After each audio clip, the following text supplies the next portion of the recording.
ये इस ड्रामा का एपिसोड 12 है। और अगर अभी तक आपने चैनल को सब्सक्राइब नहीं किया है तो प्लीज़ चैनल को सब्सक्राइब कर लीजिए। और अगर आपको ये वीडियो अच्छी लगे तो प्लीज़ लाइक भी करिएगा। एपिसोड की शुरुआत में जी लियोली का स्वास्थ्य खराब होने की वजह से जैंगलिंग इसे पीठ पर उठा लेता है। इन्होंने 13 योद्धाओं का अंतिम संस्कार किया। सभी के जाने के बाद हान सेंग मी कांग यू का शुक्रिया करता है कि उसने हान यू वाली बात किसी को नहीं बताई कि 9 योद्धा हान यू की वजह से ही मारे गए हैं। ये सभी आगे जैंगलिंग, फिफी और टी लेंग से मिल जाते हैं। ये सभी इन्हें सही सलामत देखकर खुश होते हैं, पर कुल्लून और फिफी का हंसी ठिठोली देखकर टी लेंग को बिल्कुल पसंद नहीं आता और वो किसी से बात भी नहीं करता। फिफी इस बारे में जैंगलिंग से बात करने आती है और जी लुली इसे फिफी से बात करने से मना करने लगती है, पर ये कहाँ मानने वाला है। फिफी जैंगलिंग को बताती है कि टी लैंग ने उसे कन्फेस किया और ये दोनों शॉक्ड हो जाते हैं कि इसने तो सीधे ही बोल दिया। ये फीफी से पूछते हैं कि तुमने क्या जवाब दिया, और फीफी का जवाब सुनकर ये दोनों एक साथ बोलते हैं कि तुमने तो उसका दिल तोड़ दिया। फीफी बोलती है कि टी लैंग बहुत मासूम है, मैं उससे बस उसका मन रखने के लिए उससे झूठ नहीं बोल सकती। ये बोलकर फीफी वहाँ से चली जाती है। जैंगलिंग जी लियोली से पूछता है कि भूतों की घाटी में तुमने अपनी जादुई नज़र से क्या देखा। जी लियोली बताती है कि भविष्य में तुम्हारे सामने ऐसे दुश्मन होंगे जिनके बारे में तुमने कभी सोचा भी नहीं होगा, और ये फीफी तुम्हारे लिए मुसीबतों का कारण बनेगी, और अगर ऐसा हुआ तो मैं उसे मार डालूंगी। जैंगलिंग जवाब देता है कि मैं तुम्हें उसे छूने भी नहीं दूंगा। जी लियोली बोलती है कि तुम हमेशा उसकी ही साइड क्यों लेते हो, और अगर तुम उससे दूर नहीं रहे तो मैं यूं ही तुम्हारे पीछे पड़ी रहूंगी। आगे ये लोमड़ी मतलब बाई चैनजी अपने पुराने प्यार से मिलने आती है, और वो एक राज्य का राजा भी था और उसका नाम जीशो था। समय पूरा हो जाता है और सभी ताई पर्वत पहुंच जाते हैं, जहां तलवार गुरु इन दोनों से बोलती है कि मैंने सोचा नहीं था कि तुम दोनों जिंदा वापस लौट आओगे। पर जैंगिंग बोलता है कि मेरे पास आपके लिए बिल्कुल भी समय नहीं है, और वहां से तुनक कर चला भी जाता है। दूसरा पड़ाव पूरा हो जाता है। आइनो की देवी इन्हें प्रतियोगिता से बोलती हैं कि जो प्रतियोगिता से बाहर जाना चाहते हैं वो अभी बाहर निकल सकते हैं, क्योंकि ये प्रतियोगिता बहुत ही खतरनाक होने वाली है। चायू पीछे हटना चाहती थी, पर बूदोंग उसे ऐसा करने से रोकता है। सभी बहुत थके हुए थे और अपने साथियों को खोने का गम भी था, इसीलिए इनाम के पैसे देखकर भी ये पहले की तरह खुश नहीं होते। फिफी के रिजेक्शन की वजह से टीलैंग उदास था। तभी कियानक्यू आता है और इन्हें बताता है कि वांसी इनसे मिलना चाहती है, पर टीलैंग का मुंह देखकर बाद में मिलने के लिए बोलकर चला जाता है। टीलैंग का मूड ठीक करने के लिए जैंगमिंग उसे ठिठोली करता है, फिर भी इन महाशय का मूड ठीक नहीं होता। ये वहीं फीफी की बातों को याद कर रहा था। जैंगमिंग बोलता है कि देखो यार, क्या तुमने भी मुंह बना रखा है, तुम्हें ना बोलकर वो भी कोई खुश नहीं होगी। ये सुनकर टीलैंग बोलता है कि क्या मैंने उसे कन्फेस करके उसे दुखी कर दिया। ये सोचकर वो तुरंत फीफी से माफी मांगने जाता है। ये सच में बहुत ही भोला है। सब बहुत खुश हो जाते हैं। आगे ये चैंग फैंग का सामान अग्निगुरु को लौटाने आते हैं, और चैंग फैंग का सामान देखकर अग्निगुरु और भी दुखी हो जाते हैं। आगे कुल्लून सायो को समझाते हुए उसे डर पे काबू पाने के लिए बोलता है और खूब मोटिवेट करता है, और अपनी माँ की आखिरी निशानी, अपने कलाई का धागा जो उसकी माँ ने जंगली जानवर के बालों से गुथा था, जिससे देखकर हिम्मत मिलती है, वो धागा वो शायू को दे देता है और बोलता है कि ये जादुई नहीं है, पर फिर भी इसे देखकर तुम्हें हिम्मत तो मिल ही जाएगी, और डर पर काबू पा लेना तो मुझे ये धागा लौटा देना। और कुल्लून खुद अपने हाथों से इसे वो धागा पहना देता है। आगे ये सभी एक साथ खाना खा रहे थे और कुल्लून अपने दूसरे चुनौती के बारे में ताई गुरु को कहानियां सुनाता है। इधर पृथ्वी गुरु भी अपने शिष्यों के साथ समय बिता रहे थे, जहां सभी खुश थे, पर ये तीनों चुप थे। खासकर हान यू। संगीत गुरु इसके बारे में पूछती भी है, पर हान यू वहां से चला जाता है। हान यू को डर था कि कहीं मी कांगयू अपना मुंह न खोल दे, पर हान सेंग बोलता है कि मी कांगयू को मुझ पर छोड़ दो, मैं उसे संभाल लूंगा। आगे ये सभी वांसे से मिलने आते हैं। ये टी लैंग के अंडे से निकलने वाले हथियार की शक्ति को देखकर बहुत खुश होती है। जैंगिंग बोलता है कि अभी तक मेरा अंडा फूटा नहीं है, बस मेरे हाथों में कभी कभी दर्द होता है। वांशी बोलती है कि फिक्र मत करो, तुम्हारा अंडा भी कभी न कभी फूट ही जाएगा। जैंगलिंग और टीलैंग अपना कवच इसे जांच करने के लिए देते हैं, पर जाने से पहले जैंगलिंग वांशी से गहरे चोटों को ठीक करने के लिए दवाई मांगता है। वांशी दे भी देती है क्योंकि उसने इसे अभी अभी बनाया था। ये सुनकर टी लैंग तो दवाई लेने से ही मना कर देता है। जैंगिंग पूछता है कि कहीं इन दवाइयों का कोई बुरा असर तो नहीं होगा। वांशी बोलती है कि मुझे नहीं पता, वो तो दवाई लेने के बाद ही पता चलेगा, और अगर कोई बुरा असर हुआ तो मुझे बता देना। लो भाई, अगर ऐसे डॉक्टर मिल जाए तो कल्याण ही हो जाएगा। आगे जैंगिंग शहर में जी ल्यूली का इंतजार करता है, पर ये तो यहाँ ढाबे की मालकिन के साथ गेम खेल रही थी और 9 बार हार जाती है और हार की वजह से बुरी तरह से टल्ली भी हो जाती है। टी लैंग इसके पैसे इन्हें देता है, पर इनकी नज़रों में से कुछ छुपा नहीं रह सकता। वो जैंगिंग से पूछती है कि तुम जैंग दासुन के बेटे हो ना? जैंगिंग हाँ बोलता है। ये इसे व्यंग बोलकर चली जाती हैं कि तभी तो सोचूं कि तुम दोनों की दोस्ती कैसे हुई। मतलब वो समझ चुकी थी कि जी ल्यूली दानव है। ये जी ल्यूली को दवाई दे देता है। ये दवाई पी भी जाती है और बोलती है कि मैं तुम्हारा पीछा कभी नहीं छोड़ूंगी। और ढाबे की मालकिन ने बताया है कि शहर के पीछे एक गुफा है जहाँ मैं अपना घर बना सकती हूँ और हम आराम से एक साथ रह सकते हैं। जैंगलिंग बोलता है कि तुम्हारे लिए बेहतर होगा कि अब पीना बंद करो, पर ये कहाँ मानने वाली थी। जैंगलिंग के साथ साथ सारे योद्धाओं को नींद नहीं आ रही थी। सारे के सारे आगे की परीक्षा के बारे में सोच रहे थे। तभी मी कांगियो के पास हान सेंग आता है। ये आज इसकी कुछ ज़्यादा ही केयर कर रहा था और एज अ व्यूअर हम तो समझ ही जाते हैं कि हान यू की वजह से हान सेंग ऐसा कर रहा है ताकि मी कांगियो 9 योद्धाओं को मरने वाली बात सभी को ना बताए। हान सेंग मी कांगियो को एक शंख इसे गिफ्ट में देता है। अगले सीन में आइनो की देवी इन्हें बुलाती हैं जहां संगीत गुरु अग्नि गुरु को खड़ूस बोलकर उनका मजाक बनाने लगती हैं। और फिर क्या था, इनका नोक-झोंक शुरू हो जाता है। हमें तो पता ही है कि आइनो की देवी अग्नि पक्षियों के सहारे दानों और योद्धाओं पर नजर रखती हैं। ये इन्हें बताती हैं कि 9 पूंछ वाली लोमड़ी यानी बाई चियांजी बिना डरे अग्नि पक्षियों के सामने आ रही है ताकि वो हमारी नज़रों में आ सके।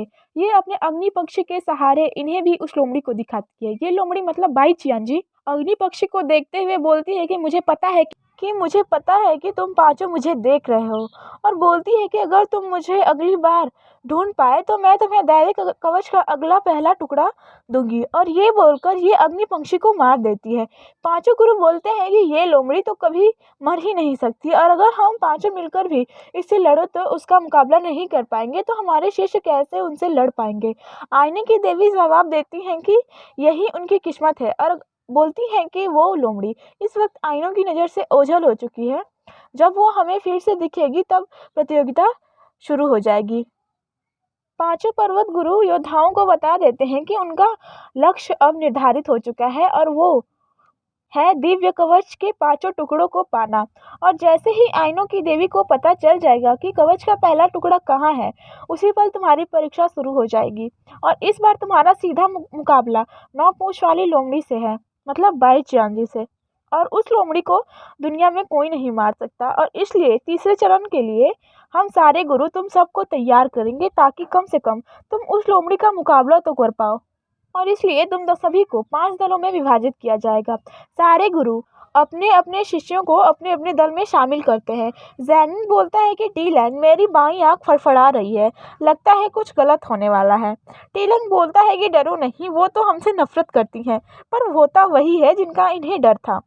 तलवार गुरु इन्हें अपना शिष्य बना लेती हैं और बोलती हैं कि ऐसा नहीं है कि मैं तुम दोनों से नफरत करती हूँ, बल्कि कोई गुरु तुम्हें अपने दल में शामिल नहीं करना चाहता, इसीलिए मजबूरन मुझे तुम दोनों को चुनना पड़ा। ये दोनों तलवार गुरु को ही घूरने लगते हैं। सारे गुरु अपने अपने शिष्यों को ट्रेनिंग देने लगते हैं। अग्नि गुरु वांगवी को अकेले अभ्यास करते देखकर उसे अपने साथ अभ्यास करने को बोलते हैं, पर ये खड़ूस वांगवी तेवर दिखाकर वहां से चला जाता है।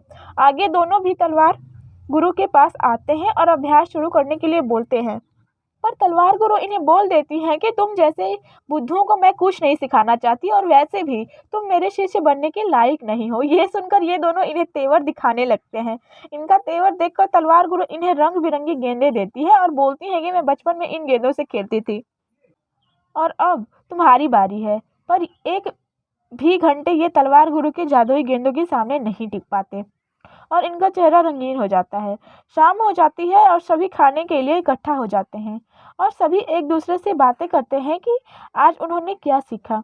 तभी ये दोनों रंग बिरंगे चेहरे को छुपाते हुए आते हैं। ये इनसे भी पूछते हैं कि आज इन्होंने आखिर क्या सीखा, पर इनका ऐसा चेहरा देखकर सभी इन पर हंसने लगते हैं। यूनकी और फीफी की भी हंसी नहीं रुक पाती, पर ये दोनों समझ जाते हैं कि आज इन दोनों ने कुछ नहीं सीखा। फीफी ज़ैंगलिंग को ध्यान केंद्रित करना सिखाती है। यूनकी टी-लैंग को आत्मिक ऊर्जा को नियंत्रित करना सिखाते हैं। अगले सीन में ये बाई चियांजी एक कब्र पर आती है। ये कब्र महाराज जीशू की कब्र है, जिसे इस बाई चियांजी ने 1000 साल पहले धोखा देकर इससे शादी कर लिया था, और यहीं पर जादुई कवच का पहला टुकड़ा भी है। और उसके कब्र पे जाकर वो अपना रोना धोना शुरू करती है। आगे ये दोनों तलवार गुरु को मस्का लगाने के लिए ताजे फल और मिठाइयाँ लाते हैं, पर तलवार गुरु इनके इस बर्ताव को समझ रही थी। ये दोनों भी अपने पिछले बर्ताव के लिए इनसे माफ़ी मांगते हैं, पर तलवार गुरु तो तलवार गुरु ही हैं। ये इन्हें इस बार फिर से एक के बजाय दो गेंद दे देती हैं और बोलती हैं कि ज़िंदगी में मुश्किलें ऐसे ही बढ़ती जाती हैं। ये देखकर तो इनके होश ही उड़ जाते हैं, और ये गेंद एक बार फिर इनकी बैंड बजाकर इनके चेहरे को रंग बिरंगी कर देता है। शाम हो जाती है। सभी बेसब्री से ज़ैंगलिंग और टी-लैंग का इंतजार कर रहे थे। क्यानक्यू बोलता है कि उन दोनों की चिंता हो रही है। तभी वांग भी आता है और क्यानक्यू से बोलता है कि तुम्हें कोई चिंता विंता नहीं हो रही है, तुम्हें तो बस सिर्फ ये जानना है कि आज तलवार गुरु ने उनकी कितनी धुलाई की है। पर फीफी बोलती है कि वे हमारे साथी हैं, वो आज चाहे कितनी भी उनकी धुलाई हो या उनके चाहे कितने भी चेहरे रंग बिरंगे क्यों ना हो, पर हम उन पर नहीं हंसेंगे। सभी मान भी जाते हैं, पर जब ये दोनों आते हैं तो सबसे पहले फीफी ही उन पर हंसने लगती है, और औरों की तो बात ही क्या। तभी जी ल्यूली का कीड़ा इसे जी ल्यूली के ठिकाने पे ज़ैंगलिंग को लाता है, पर वांशी की दवाई जी ल्यूली पे कुछ अलग ही असर दिखाती है, और ये तो ज़ैंगलिंग से ही चिपकने लगती है, और इसे रोकने के लिए ज़ैंगलिंग इसे रस्सी से बांध देता है और उस पर पानी डालकर उसे होश में लाता है। ज़ैंगलिंग इससे पूछता है कि क्या तुम्हें पता है कि बाई चियांजी को कैसे हराया जा सकता है। ये जवाब देती है कि मुझे नहीं पता, पर मैं उसे हराने का रास्ता ढूंढने की कोशिश करूंगी। ये ज़ैंगलिंग से पूछती है कि तुम्हें मेरा घर कैसा लगा, हम दोनों यहीं एक साथ रहेंगे, और फिर इससे चिपकने लगती है। ये देखकर ज़ैंगलिंग वहाँ से भाग जाता है। उसके जाते ही जी ल्यूली राजमाता के खून का एक बूंद गिराती है और सीधा दानवलोक में राजमाता के पास पहुंच जाती है। राजमाता जी ल्यूली को अपनी बेटी की तरह प्यार करती हैं। राजमाता बोलती है कि बाई चियांजी को मारा नहीं जा सकता, अगर मारा जा सकता तो दाना सम्राट उसे कब का मार चुके होते, उसे रक्त कोठरी में कैद नहीं करते। बाई चियांजी को मारने के लिए उसकी आत्मा को खत्म करना होगा, लेकिन उसकी आत्मा तो कुदरत से जुड़ी हुई है। अगर उसे मारा गया तो सारे जीवित प्राणी, यहाँ तक कि सारा ब्रह्मांड पलक झपकते ही खत्म हो जाएगा। हम उसे मार तो नहीं सकते, पर कुछ समय के लिए उसकी 9 पूंछ में से एक पूंछ को काट कर उसकी शक्ति को ज़रूर कम कर सकते हैं, पर ये काम इतना भी आसान नहीं है। ताई गुरु कुल्लून पर कुछ ज़्यादा ही उम्मीदें दिखा रहे थे। ये इन सभी को अकेले कुल्लून से युद्ध करने के लिए बोलते हैं, ताकि कुल्लून की आत्मिक ऊर्जा के साथ साथ उसके लड़ने की शक्ति भी विकसित हो, पर हर बार कुल्लून को हार का ही मुंह देखना पड़ता है। संगीत गुरु इन तीनों को सिखाती हैं, पर ये तीनों अपने गुरु के सामने टिक नहीं पाते। इनकी बातों से पता चलता है कि संगीत गुरु और हान भाइयों में की सारी उम्मीदें उनके बड़े भाई हान सेंग पर ही लगाए हुए हैं, जिससे हान सेंग पर ताओशिन योद्धा बनने का बहुत ही दबाव था। संगीत गुरु इन्हें आराम करने के लिए बोलती हैं। तभी अग्नि गुरु वांगवी को ढूंढते हुए आते हैं और बोलते हैं कि उस सभी जाओ और वांगवी को ढूंढ कर लाओ। मुझे उस बदतमीज से पूछना है कि आखिर वो मेरी इज्जत करता है या नहीं। तभी वांगवी वहां आ जाता है और बोलता है कि मुझे नहीं लगता कि आपके साथ अभ्यास ना मेरे किसी काम का है, और मैं उन्हें ही इज्जत देता हूँ जो इसके काबिल हों। आप सभी कुल प्रमुख हो या कुछ भी, मुझे फ़र्क नहीं पड़ता। पर इसकी बातों को काटते हुए क्यानक्यू ही अग्निगुरु से माफ़ी मांगने लगता है और बोलता है कि वांगवी लोगों में आसानी से घुल मिल नहीं पाता, उसका अपमान करने का इरादा नहीं था। अग्निगुरु बोलते हैं कि अगर अभी तुम मुझे पराजित कर पाए तो तुम चाहे जो कर सकते हो। इनकी लड़ाई होती है, जिसमें वांगवी तो हार जाता है, पर उनका प्रहार इतना दमदार था कि अग्निगुरु के भी कदम पीछे हो जाते हैं। ये देखकर संगीत गुरु इन तीनों से बोलते हैं कि वांगवी में एक अजीब सी शक्ति है। ये दुश्मन की शक्ति को सोखकर उसे कमजोर कर देता है, और अभी उसकी जादुई विद्या से अग्निगुरु जख्मी हुए हैं, लेकिन मुझे लगता है कि उसकी तलवारबाजी विकसित हो चुकी है और शायद आत्मिक शक्ति भी जागृत हुई हो।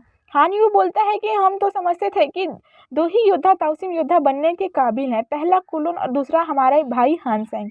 पर वांगवी को तो देखकर लगता है कि इसके रहते हमारे भैया का ताउसिम योद्धा बनना मुश्किल है। ये सुनकर हान सेंग और अभ्यास करने के लिए बोलता है।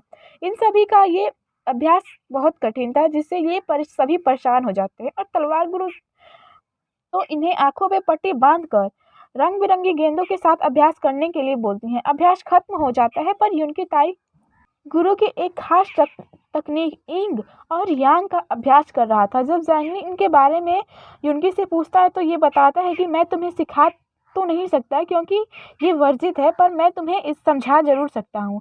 इसका प्रयोग दिखता तो नहीं है, पर इसके एक ही वार से कितना भी बड़ा पत्थर क्यों न हो उसके दो टुकड़े हो जाते हैं। पर मैं इसका प्रयोग अभी तक भी नहीं कर पाया हूँ। सिर्फ ताई गुरु ही इसे करते देखा है। जैंगली इसे समझने की पूरी कोशिश करता है। सभी जमकर अभ्यास करते हैं और फाइनली इतने दिनों के अभ्यास का रिजल्ट देखने का समय आ जाता है। संगीत गुरु थकी हुई थी। वो तलवार गुरु से के पूछने पर बताती हैं कि मेरे शिष्य हमेशा सीखने की जिद करते हैं, इसीलिए मैं थोड़ा थकी हुई हूँ। तलवार गुरु बोलती हैं कि हाँ, और उन्हें देखकर ऐसा लगता है कि जैसे वो पूरी तरह से तैयार भी हों। कियानकी इन सभी को एक यंत्र दिखाता है और बोलता है कि ये आत्मिक ऊर्जा और आत्मिक शक्ति का मापक यंत्र है और इन दोनों के अपने अपने 5-5 स्तर हैं और इसे जिस भी योद्धा के सामने करोगे ये यंत्र योद्धा के आत्मिक ऊर्जा के स्तर को दिखा देगा। उसकी आत्मिक ऊर्जा और आत्मिक शक्ति किस स्तर तक विकसित है। इन सभी को एक मजबूत पत्थर दिया जाता है जिसे केवल एक ही वार में तोड़ना था। सबसे पहले हान सेंग आता है। उसकी युद्ध कला की शक्ति 5वें स्तर की थी और आत्मिक ऊर्जा शक्ति पहले स्तर की। ये सुनकर तो हान सेंग के भाइयों की खुशी का ठिकाना ही नहीं रहता।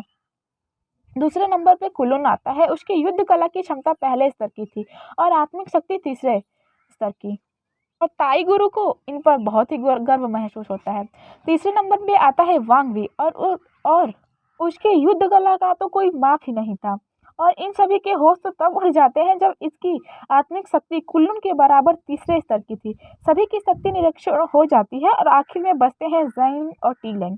जैंगलिंग तो पहले जाने से ही हिचकने लगता है। इसकी वजह से टीलैंग को ही आगे बढ़ना पड़ता है और यहीं पे ये एपिसोड खत्म हो जाता है। अगर आपको ये एक्सप्लेनेशन अच्छा लगा हो तो प्लीज़ वीडियो को लाइक करिए, चैनल को सब्सक्राइब करिए। मिलते हैं अगले एपिसोड में। Thanks for watching.